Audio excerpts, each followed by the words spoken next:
The future of mankind is being decided behind closed doors.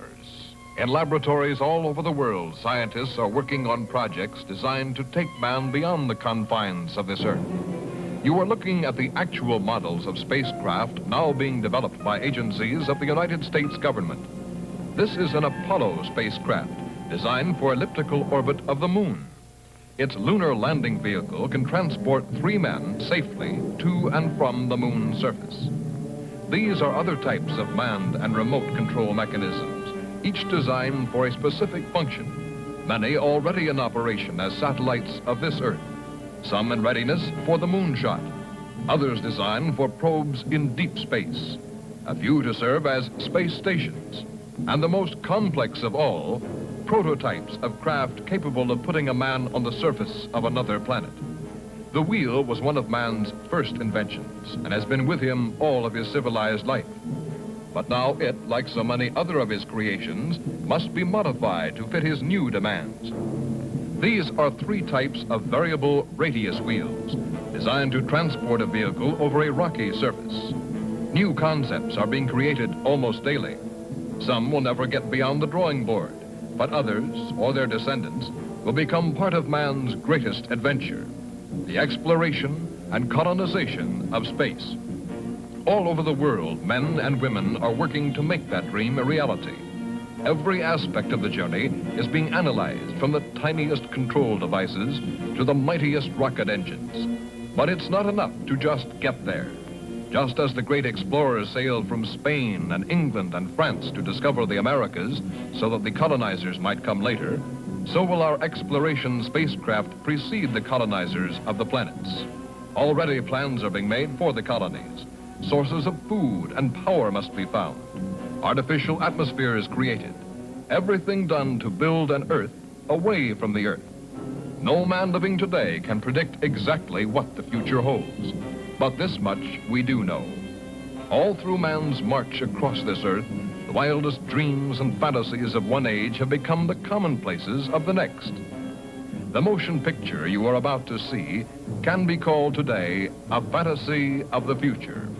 But one day, maybe not too far distant, audiences will be able to look back on it in the same spirit with which we view pictures about the first covered wagons crossing the plains.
In the fear-ridden years following the Great Atomic War, the Earth and its people had been reduced to a state of death and destruction. Those who had survived the tragedy began building anew with a hope for the future. But still the world remained divided. This time, man-made boundaries stretched beyond mere countries, forcing the isolated separation of one vast hemisphere from another. These two conflicting powers became known as the North Hemis and the South.